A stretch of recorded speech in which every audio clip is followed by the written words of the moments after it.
Mesdames et messieurs, bonsoir et bienvenue sur Sahel TV. Tout de suite, les principaux titres de ce journal. Nouadhibou accueillera le prochain sommet arabe pour le développement économique et social. Le président de la République l'a annoncé ce matin à Beyrouth.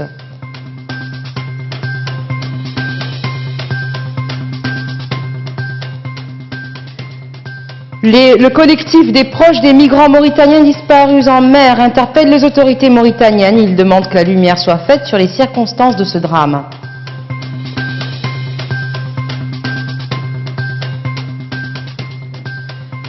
Le festival Nomade se déplace à l'intérieur du pays. La manifestation vise à promouvoir les échanges culturels entre le Canada et la Mauritanie.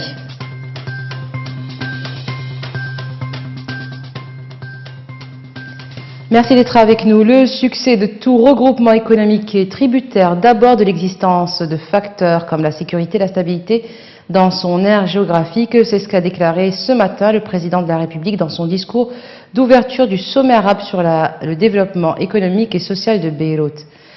Mohamed Abdelaziz a indiqué que la réalisation de l'intégration économique arabe requiert au premier chef l'investissement dans les ressources humaines et la construction d'un homme arabe tolérant, ouvert aux cultures du monde et aux sciences modernes. Autre condition, la libération des énergies des jeunes et leur implication dans la vie publique, en plus de l'autonomisation de la femme pour lui permettre de jouer pleinement son rôle. Pour terminer, il a annoncé que la ville de Nouadhibou va accueillir le prochain sommet arabe pour le développement économique et social. Les familles des migrants portés disparus depuis le 11 janvier dernier continuent de se poser des questions. Cet après-midi, au cours d'une conférence de presse, le collectif chargé d'analyser la situation des 53 jeunes donnés pour noyer alors qu'ils se trouvaient sur une embarcation au large des côtes espagnoles a appelé le gouvernement à faire la lumière sur cette affaire qui a suscité polémique et désarroi. Cyril Sidibé. L'affaire du naufrage des présumés jeunes Mauritaniens candidats à l'émigration clandestine continue encore de susciter des interrogations. Cet après-midi, le collectif de solidarité avec les parents des présumés disparus a appelé les autorités mauritaniennes à faire toute la lumière sur ce drame. Le naufrage dont il est question aujourd'hui nous interpelle à plus d'un titre et suscite des interrogations auxquelles les parents et proches, à eux seuls, ne peuvent répondre. En conséquence, les proches et parents des victimes lancent un appel de détresse à l'endroit du gouvernement mauritanien en vue de les édifier et ainsi que l'opinion nationale sur les circonstances exactes de ce naufrage.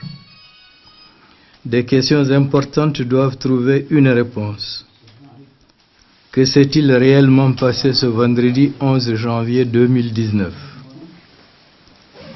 Quelles investigations ont été menées par le gouvernement pour connaître la réalité des faits et informer les parents sur le nombre précis de victimes et leur identité?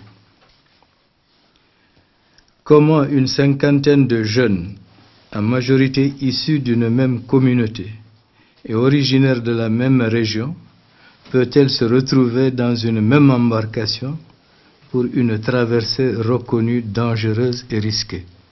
Depuis que l'information a été largement relayée sur les réseaux sociaux, les autorités mauritaniennes ont déclaré n'avoir aucune preuve de naufrage de bateau. Au grand étonnement du collectif, certains responsables sont allés jusqu'à nier la véracité des faits.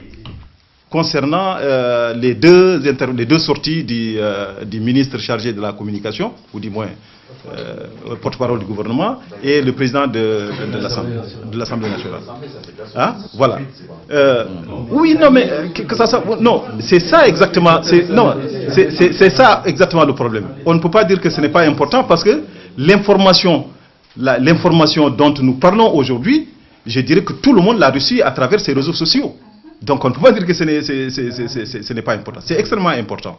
Moi, je suis d'accord que le gouvernement, ou du moins le pouvoir, dans une certaine mesure, joue la prudence et cherche parallèlement à éclaircir un certain nombre de choses. Mais là où je ne comprends pas, et franchement, chacun doit se poser la question, nous sommes dans un pays musulman. Nous sommes dans un pays musulman. Des Mauritaniens ont appris qu'il y a eu une tragédie dans laquelle certainement leurs enfants ont perdu la vie. Je ne pense pas que l'on prenne ça à la légère, ou du moins que le gouvernement puisse prendre ça à la légère et n'aille pas rencontrer ces parents-là, ne serait-ce que pour un premier temps, marqué par sa présence, qu'il serait en tout cas tout à fait touché, sensible en tout cas à éventuellement une chose pareille qui leur arriverait. En attendant que les autorités mauritaniennes se décident à se prononcer sur ce drame, le désarroi reste entier. Par un communiqué publié hier soir, la coalition électorale de l'opposition démocratique a fait savoir qu'elle a pris note de l'intention des autorités d'élire des représentants des Mauritaniens à l'étranger indirectement par le biais d'un vote à l'Assemblée nationale demain lundi. Le communiqué indique que les procédures suivies lors de l'élection de ces représentants montrent clairement qu'elles représentent une violation flagrante de la Constitution et du droit garanti à nos citoyens à l'étranger de choisir leurs représentants au Parlement en leur permettant de voter librement et directement. Elle en fait porter la responsabilité au gouvernement et exige la cessation de toutes les procédures pour l'élection de députés pour les Mauritaniens à l'étranger en violation de la Constitution. La coalition renouvelle sa demande visant à permettre aux Mauritaniens vivant à l'étranger d'exercer leur droit inaliénable de choisir leurs représentants au Parlement. Et la 10e édition du Festival Nomade s'est déplacée à l'intérieur du pays. Ce festival rassemble des artistes canadiens et mauritaniens. Les festivaliers passeront quelques jours jalonnés de bivouacs dans le désert sur la route de l'espoir. Le festival avait été lancé il y a 2 jours à l'hippodrome de Nouakchott. Reportage de Hamaoula Diagana. Et surtout, une parade de chevaux et de dromadaires à l'hippodrome de Nouakchott. Le spectacle retrace un pan de la vie traditionnelle mauritanienne avec ses épopées guerrières chantées sur une musique épique bien de chez nous. Un dépaysement assuré pour les 14 artistes canadiens qui ont fait le voyage à la découverte de la Mauritanie dans le cadre de la 10e édition du Festival Nomade organisé pour la première fois dans notre pays.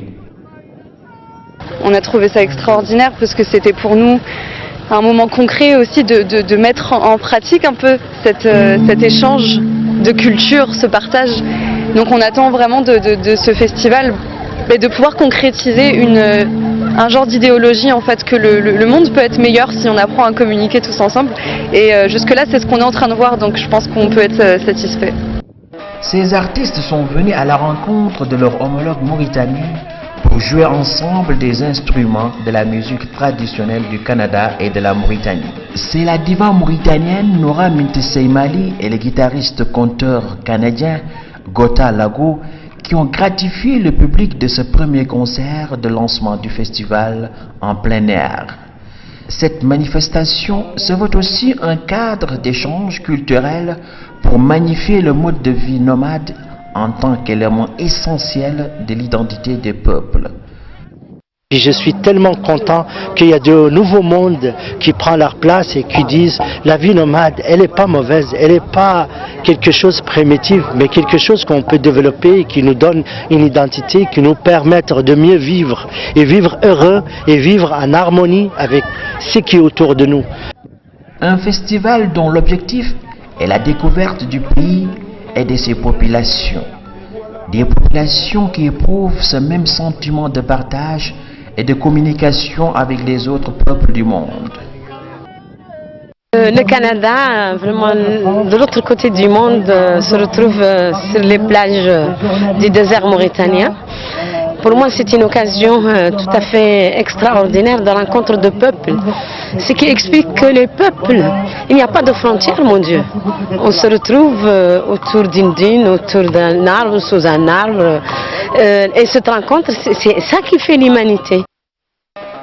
Le festival se poursuivra jusqu'au 27 janvier. Il sera jalonné par des bivouacs dans le désert sur un parcours de 120 km à l'est de Nouakchott. Les Olympiades des matières scientifiques pour l'année 2019 ont démarré aujourd'hui au niveau national. 4700 concurrents y participent. Ils sont issus des 4e et 7e scientifiques du secondaire. Ils concourent pour le prix du président de la République dans le domaine scientifique. Les épreuves se déroulent en 3 étapes. La première est ouverte devant tous les élèves des 4e et 7e scientifiques du secondaire. La seconde est accessible seulement à 50% des participants à la première étape et qui ont obtenu au moins 5 points.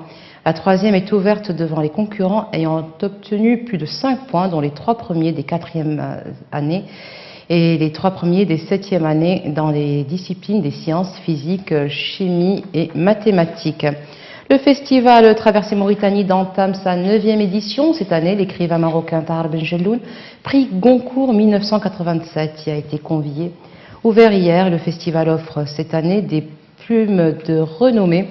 La Belge Geneviève Damas, prix des 5 continents 2012, le Tunisien Yamen Manaï, prix des 5 continents 2017, et le Togolais Kani Alem, prix Chikaya Utamsi du concours théâtral interafricain 1990, sans compter notre compatriote Mbarkoul Beirouk, prix Kourouma 2016. Parmi également les invités étrangers, la Marocaine Maïdo Hamid Sultan Dahlou et le Malien résident à Nouakchott Intagris Tel Ansari.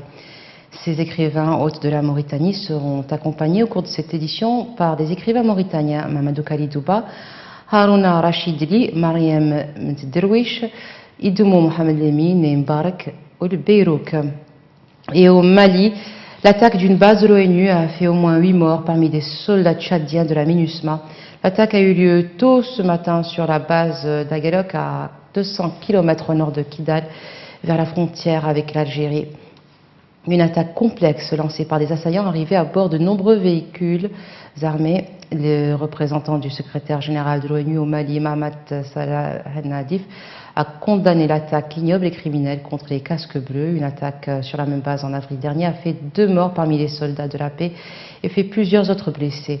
Plus de 13 000 soldats sont déployés au Mali dans le cadre d'une mission de l'ONU, la MINUSMA, qui a été créée après que des milices islamistes se soient emparées du nord du Mali en 2012. Les milices ont été repoussées par les troupes françaises en 2013, un accord de paix signé en 2015 par le gouvernement de Bamako et les groupes armés visait à rétablir la stabilité au Mali à la suite d'un bref contrôle de certaines zones du nord Mali par les islamistes. Benyamin Netanyahou s'est rendu aujourd'hui à N'Djamena pour renouer les relations entre Israël et le Tchad. Le Premier ministre israélien a qualifié de percée historique sa visite dans ce pays à majorité musulman.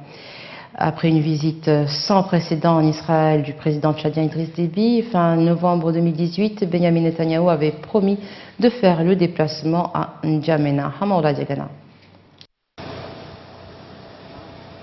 Le Premier ministre israélien est arrivé ce dimanche 20 janvier au Tchad pour une visite qu'il a qualifiée de percée historique dans ce pays à majorité musulmane. Cette visite fait partie de la révolution que nous menons dans le monde arabe et musulman que j'avais promis d'accomplir, a avancé le Premier ministre israélien. Il a également indiqué que sa visite au Tchad allait être l'occasion de grandes nouvelles en faisant allusion à une possible reprise des relations diplomatiques que le Tchad avait rompues en 1972. Tout cela irrite et provoque même la colère de l'Iran et des Palestiniens qui tentent d'empêcher cela, mais ils n'y parviendront pas, a également affirmé Netanyahou.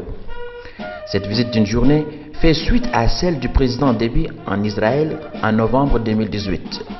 Netanyahou est engagé dans une campagne active pour nouer ou renouer des liens, y compris en Afrique, avec des pays refusant de reconnaître Israël ou ayant pris leur distance à cause du conflit avec les Palestiniens. En novembre, Benyamin Netanyahou et Idriss Déby avaient refusé de dire si leur discussion incluait des armements pour faire face à des rébellions dans le nord et l'est du Tchad. L'armée tchadienne et l'Agence nationale du renseignement se sont équipés de matériel militaire israélien, avaient indiqué des sources sécuritaires tchadiennes. Le Tchad est l'un des États africains engagés dans la lutte contre les organisations terroristes comme Boko Haram et l'État islamique en Afrique de l'Ouest. À ce titre, il a reçu en novembre des États-Unis, grand allié d'Israël, des véhicules et navires militaires d'une valeur de 1,3 million de dollars. La pression des nations africaines musulmanes accentuée par les guerres israélo-arabes de 1967 et de 1973 ont conduit un certain nombre d'États africains à rompre avec l'État hébreu. Mais ces dernières années, Israël a offert des perspectives de coopération dans des domaines allant de la sécurité à la technologie, en passant par l'agriculture, afin de développer ses relations sur le continent africain. Et en République démocratique du Congo, aujourd'hui, la Cour constitutionnelle a officiellement proclamé Félix Tshisekedi vainqueur de l'élection présidentielle. À 55 ans, il succède au chef de l'État sortant, Joseph Kabila, qui est au pouvoir depuis 2001. C'est officiellement la première transmission pacifique du pouvoir depuis l'indépendance du pays en 1960. L'Afrique du Sud et le Burundi ont félicité Félix Tshisekedi et appelé toutes les parties prenantes au Congo démocratique à respecter la décision de la Cour constitutionnelle malgré les réserves émises par l'Union africaine et l'Union européenne. L'Union africaine a d'ailleurs annulé sa mission qui était prévue demain dans le pays. La délégation devait être menée par le président en exercice de l'Union africaine, le chef de l'État rwandais Paul Kagame, et le président de la Commission de l'Union africaine, le Tchadien Moussa Faki. Voilà, ce sera tout pour aujourd'hui. Tout de suite, le rappel des titres. Nouadhibou accueillera le prochain sommet arabe pour le développement économique et social. C'est le président de la République qui l'a annoncé ce matin à Beyrouth.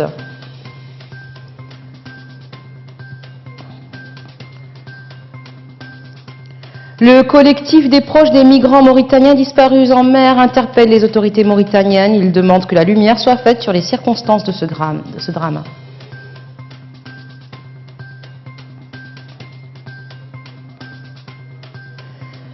Le festival Nomade se déplace à l'intérieur du pays. La manifestation vise à promouvoir les échanges culturels entre le Canada et la Mauritanie.